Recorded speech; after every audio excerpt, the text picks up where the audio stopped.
Assalamualaikum warahmatullahi wabarakatuh. Perkenalkan, nama saya Nurmaningsih dari kelas 4B Manajemen, jurusan Pendidikan Ekonomi, Fakultas Tarbiyah dan Keguruan, UIN Suska Riau.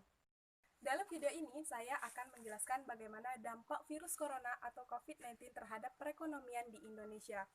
Seperti yang kita ketahui, bahwa virus corona atau COVID-19 tidak hanya merugikan bagi sektor kesehatan. Virus corona bermula dari kota Wuhan, yaitu tepatnya di negara Cina. Kemudian virus corona tidak hanya mempengaruhi di negara Indonesia, melainkan juga ke negara-negara di seluruh dunia. Kemudian ekonomi global dipastikan melambat, menyusul ketetapan dari WHO yang menyebutkan bahwa virus corona atau COVID-19 sudah dipastikan yaitu sangat mempengaruhi bagi dunia usaha.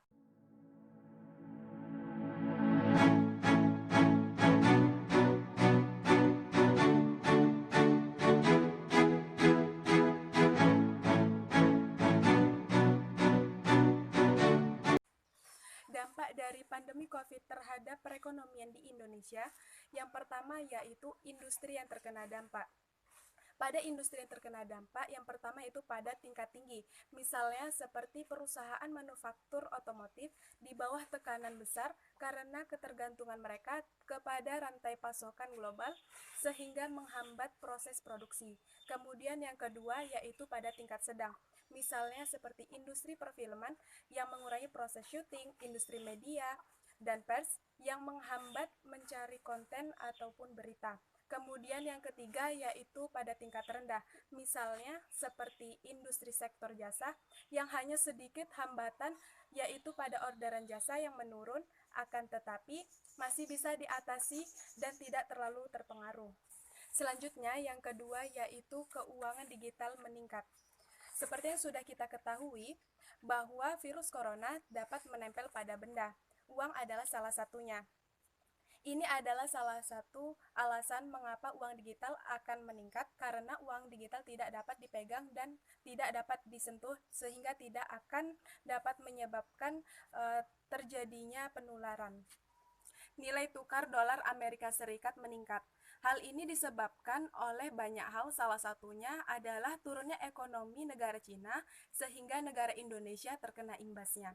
Karena kita pro terhadap negara Cina yang merupakan lawan perang dagang Amerika Serikat Cina yang masih panas. Dan sekarang 1 dolar Amerika Serikat telah mencapai sekitar 16.466 rupiah.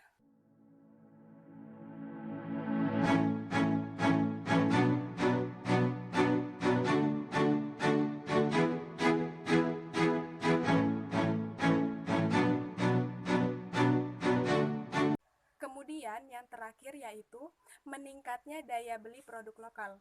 Dari dampak negatif yang ditimbulkan oleh wabah ini, ternyata ada sisi baiknya, yaitu yang pertama, meningkatnya daya beli barang lokal dikarenakan pemerintah sudah melarang barang impor selama wabah ini masih berlangsung. Kemudian yang kedua, polusi udara menurun akibat berkurangnya polusi udara yang dikarenakan social distancing. Baiklah, sekian penjelasan dari saya. Lebih dan kurangnya saya mohon maaf. Assalamualaikum warahmatullahi wabarakatuh.